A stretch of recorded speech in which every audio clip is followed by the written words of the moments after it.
We live today as citizens of a free society. But not so long ago, those things were in serious doubt.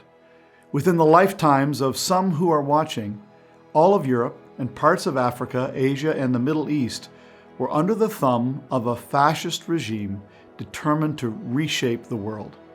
Hitler wrote, "I want to raise a generation of young people devoid of conscience, imperious, relentless, and cruel." His Nazis engulfed almost the entire world in war, with more than 60 million deaths. More than 6 million of those were Jews exterminated in death camps. More than 1.1 million Canadians served in the armed forces in World War II. Almost 1 in 10 Canadians. Most of them young. They left their homes and their families, their careers and their schools, and they put their lives on hold because they believed that Hitler must be stopped. And thank God he was. The world would be a vastly different place if he had won that war. Now, there have been many other conflicts that have involved Canadian troops over the years, sometimes as combatants, sometimes as peacekeepers. And as long as there are tyrants and despots in this world, someone must be ready to stand and oppose, to defend the innocent, to advance the cause of justice and freedom. Now, around this time of year, my mind is drawn to certain people, events, and stories that I've heard throughout my life. And I remember as a little child going to the cenotaph in Collingwood and watching as my father participated in the service there, laying a wreath on behalf of the Dutch immigrants. I could see on the faces of my uncles and aunts that were there that this wasn't just a tradition to them. They were sincerely grateful that young Canadians had been willing to lay down their lives to purchase their freedom, to put themselves in harm's way, actually, for the sake of others. People like my friend, Colin Grant, who passed away over a decade ago. He was a member of our congregation for many years. And when I first came to Stayner in 1996, Colin served as our volunteer church handyman, and he did that for a number of years. Already well into his 70s, if not older, Colin could fix anything, and he was always willing to lend a helping hand. He also served as an usher and sang in a group that would travel around to the nursing homes in the area. One of the best ways to describe Colin was unassuming. He wasn't loud, he wasn't boastful, he was steady, he was kind, he was a good man. In many ways, he was ordinary. As a young man, he worked for the CN Railroad. His career was interrupted when he had to enlist in the Army, and he sent his pay home to his family from the battlefield. When he returned, he found that his family had saved it all and gave it back to him. His job as a diesel mechanic was waiting for him when he returned. I always like to do something in a service around Remembrance Day. And when I found out that Colin served in World War II, I asked him if he'd like to participate, perhaps by bringing in the Canadian flag to start the service. Now, for a long time, Colin resisted. He even avoided any detailed conversation about his time in the military.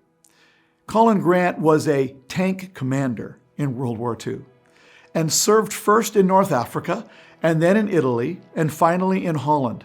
Now, he didn't talk about the war a lot. There were some things that were just too difficult for him to recollect. But I remember one day, a couple of years before he died, that he finally brought in a little shoebox to show me. And he stuck his head around the corner of my office and asked if I had a few minutes. And of course, for Colin, I always had time. And when I said yes, he sat down across from me and opened up the box.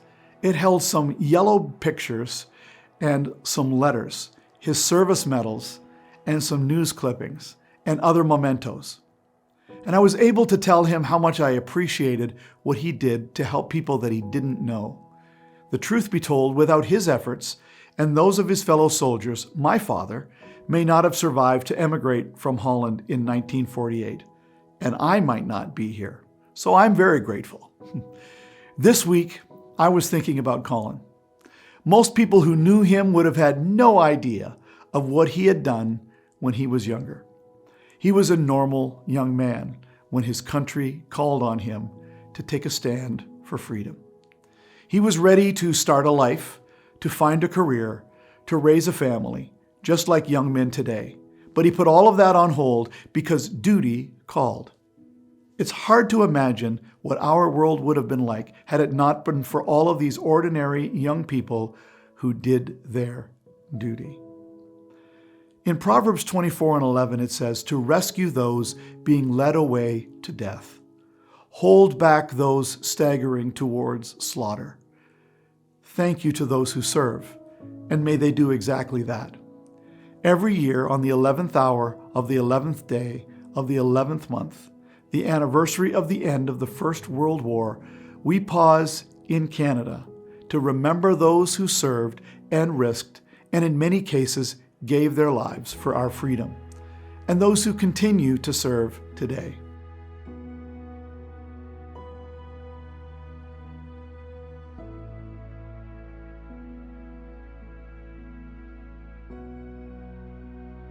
Let's never forget that our freedom was not free.